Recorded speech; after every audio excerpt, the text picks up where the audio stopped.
Hey and welcome, I'm Hammeh and it is Overwatch Hero 30 teaser time. Late February, early March generally tends to be the time that we get hero trailers and a hero release for the first time in an Overwatch year, and we have just had our first not half an hour ago, so I'm going to quickly go through what there is and what it could mean, a bit of analysis for you. Do have a look in the pinned comment down below and do let me know your comments and thoughts on what this could be if you want to see links to all of these things that I'm referring to. So first things first, a tweet went out, unauthorized access detected, Talon firewall bypassed, someone's a hacking, wonder who that could be, and we're accessing a file. The communications classified record of Captain Cuerva D. Now this is actually an animation that you can go and see over on the Twitter if you like, but I put it here for you as well. We can see MLT DWN meltdown, headcanon that along with the sugar skull you can see at the end of this short 6-second loop is Sombra hacking into Talon, because we know Sombra doing Sombra things and hacking around. Now in this there are a couple of names that make more sense. This tweet also, as well as this animation, links to a blog article on the Overwatch website with a picture of a letter that we will go through as well, a sort of classified document, a classified report. So some good stuff to get stuck into there. There's a name mentioned here, which is Talon Nieuwen, and that is a Talon Analyst that we'll have a look at as well. The other thing of note, full credit to the clever folks over on the Overwatch subreddit who spotted this, but you can see some hex at the bottom here, and if you translate some of the hex here, it comes out to Baptiste. Now that name will be significant when we have a look at the letter soon. Now having a look at this log. This log, as you will see, is based in Haiti, in the Caribbean, and Haiti, of course, sitting there next to the Dominican Republic in the middle. We are going to be going, thanks to the CIA map of the world, by the way, for this, to none other than Port-de-Paix, which appears to be one of the regional capitals of Haiti as well, right next to Tortuga, a name that will also feature in this letter. Now, Tortuga is probably a little bit more familiar to most of you guys from its pirate reputation back in the day, and recently in certain Hollywood films sharing that name. But yes, Tortuga's pirate heritage, so it's interesting that a Talon team is going here. But why are the Talon team going here? Well, let's go and have a look at this very, very interesting letter. Now, as if I probably helps if I go to the first half of the letter. So, this record is to an F. Mcmanaway from T. Nieuwen, and on the 21st of February, we're not quite sure when, because it's redacted with the Talon logo, it's the Cuerva Strike team log has been recovered. Now, this Talon Nieuwen, a senior analyst. I love the fact that Talon has analysts. A very business-like operation indeed, but also very interesting too. So, Commander F. Mcmanaway, clearly a senior figure of some kind in Talon, maybe not top brass, but certainly a senior operational figure. New information has surfaced about Captain Cuerva's missing strike team. My agents have recovered Cuerva's personal log. The last entry is dated 27th of August at 4:30 in the morning from T. Hotel Lambie in Port-de-Paix. Transcript below. Talon Nieuwen, senior analyst. So let's have a look at this record of this mission. Well, we landed at 2000 hours on the 26th of August. Tortuga lies across the canal, a dark rocky shape against the sky. My team bunked down in the hotel and we planned to cross to the island in the morning. Our orders: to retrieve Jean-Baptiste Augustin, or failing that, to eliminate him. I still hold out hope to talking sense into him. No one leaves Talon. The organisation needs him now, more than ever. All it will take, I'm sure, is the right kind of pressure to make him regret his decision. At 0200 hours, Pakanowski left the hotel to purchase supplies and failed to return. Meze and Doubleday were dispatched to locate him, and an hour later there was a knock at my door. The hotel staff delivered a box with my name on it. Inside was a folded letter, and Pakanowski, Meze and Doubleday's emblems, which looked like they'd been torn from their jackets. Come find me, Cuerva. I know better than to underestimate Baptiste. I helped train him myself, and he was one of our best.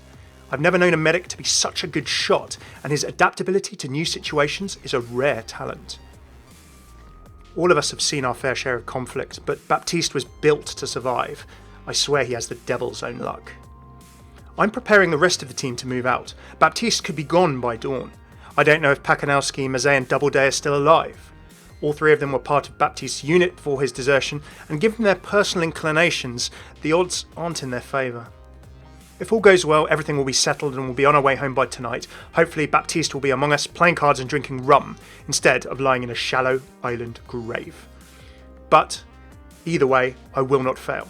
It will be done. D Cuerva. So there we go. That is the teaser we have. And if I just jump on, I got so absorbed in reading that I didn't actually track down to the second piece of the letter. So I'm going to leave the second piece of the record and letter here while we talk through it and have a little think about what's going on there. So we have whole bunches of new names. Now let's not forget, of course, that all of the names could be teasers or sort of bamboozles towards different things. Remember, of course, we had the record for Brigitte of Operation White Dome, talking about Torbjörn Reinhardt, and of course of Emre Satioglu, I believe was that name. I hope I pronounced it right here later. But of course, that name was a bamboozle. Everyone was speculating about Emre, and then it led to Brigitte afterwards with the rocket flail clues and her shield and similar. So, names of note, we do have Commander F. Mcmanaway, someone of note in Talon who we haven't seen name check before. We have the Analyst, Trung Le Niwen, and similar. We also, of course, have these various different operatives who presumably have been killed. So I think we can probably write these off as kind of like red shirts, Star Trek style, figures who have been bumped off by this Baptiste, or so it seems, unless he's just taken them captive. But who knows? So there is one other Niwen, by the way, a member of the Horizon Lunar Colony-based staff, got sent to the infirmary in one of the records on Horizon. Probably not the same person, because we believe that everyone on the Horizon Lunar Colony, who knows, bar Dr. Winston maybe, whose spacesuit was missing, was presumably missing, presumed dead. So probably not the same Niwen, and in fact quite a common name in Vietnam, certainly amongst other places. I've tried my best to pronounce it. Sorry if that's gone a little wrong. Now, we've learnt a lot about certainly this figure called Baptiste. And really, I'll be honest with you, this teaser focuses so much around Baptiste that they could be a bamboozle. They could be sort of a segue into a different person, like, for example, Satioglu was in the Operation White Dome Brigitte teaser, but there's so many details we get specifically about Baptiste. We do know, for example, that Baptiste is effectively a Talon deserter. Jean-Baptiste Augustin has left Talon. He has to be retrieved or eliminated. We get him back or we kill him. No one leaves Talon. The organisation needs him now more than ever. That's the second thing we learn about Baptiste. He is certainly in this soldier's regard, an important asset to Talon. And at this time, it sounds like Talon maybe is having some problems, perhaps. Why do Talon need him now more than ever? So why is he so important? And also, from that sentence, what difficulties is Talon having that means that retrieving this guy, they're sending, like, you know, we've seen 3 people bumped off. We have Captain Cuerva himself as well, for example. So that's minimum of 4 people. And then Captain Cuerva also in this letter refers to the rest of the unit. So who else is, you know, in this unit? There's quite a few people being sent after one person. So Baptiste, Jean-Baptiste Augustin, sounds quite important. And the reason I'm calling him Baptiste is because we've had Baptiste mentioned by name in that hex, in that teaser, but could equally be Augustin, for example. So certainly one person went after Baptiste, one person went after Augustin, didn't return. Mazet and Doubleday after Pakanowski went and didn't return. So after all of this, really, we've seen 3 people coming for him, and no one has got him by the sounds of things. Now, the interesting details about Baptiste, he's specifically name-checked as a medic. He's specifically name-checked as being a good shot. And then, effectively, there's a paragraph where Cuerva is almost effectively sort of describing him as a person and his abilities. So that's quite a lot of detail for someone who might not turn out to be an actual new hero. Let's see what other future teasers perhaps tell us. But a medic, a good shot, maybe does quite good damage.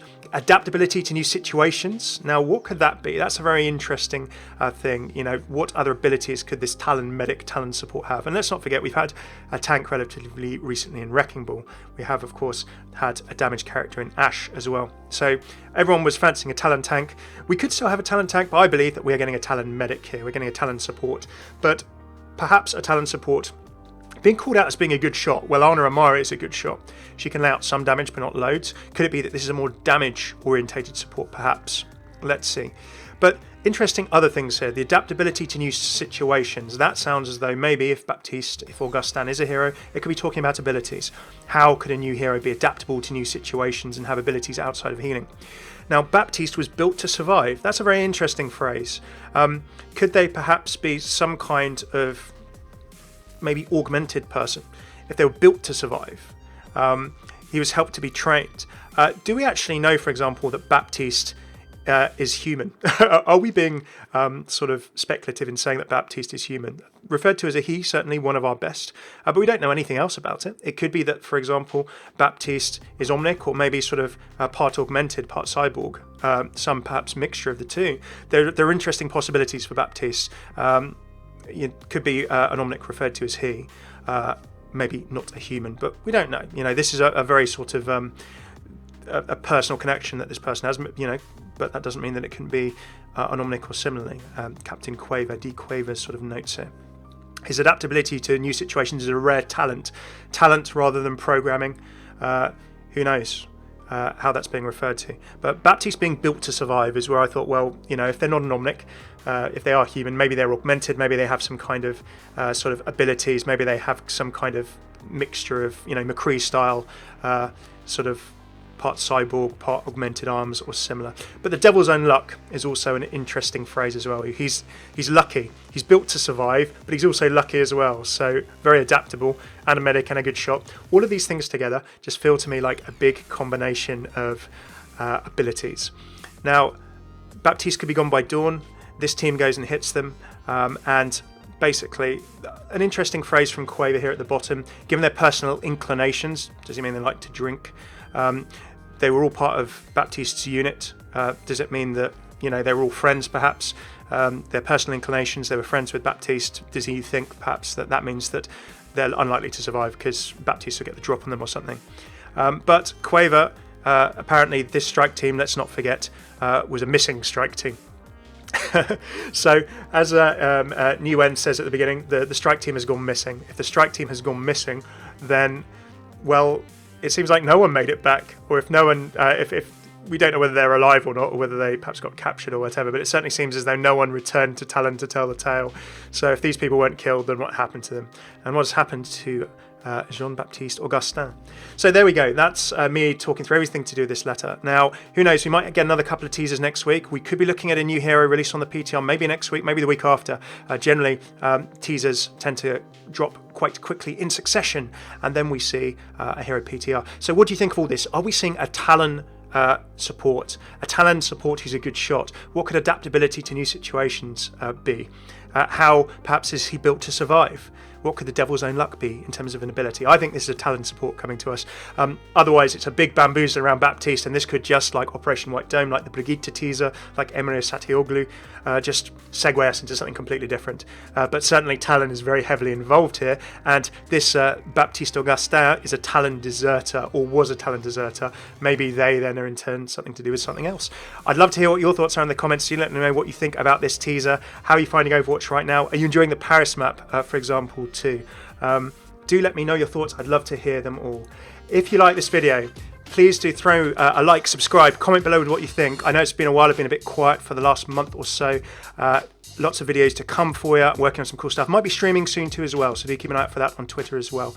Cheers for tuning in. Check out my playlist here for all of my Overwatch lore interactions to voice lines. I've been covering Overwatch for over 3 years and beyond since it's announced at BlizzCon. God, 2014 or so I believe it was now, a long time ago. But all of things to do with Overwatch lore, interaction, voice lines and speculation, do check out here. And lots more to come for you on Overwatch lore and story, as well as all the new hero stuff as well. Cheers for tuning in. I've been Hammeh. Take it easy.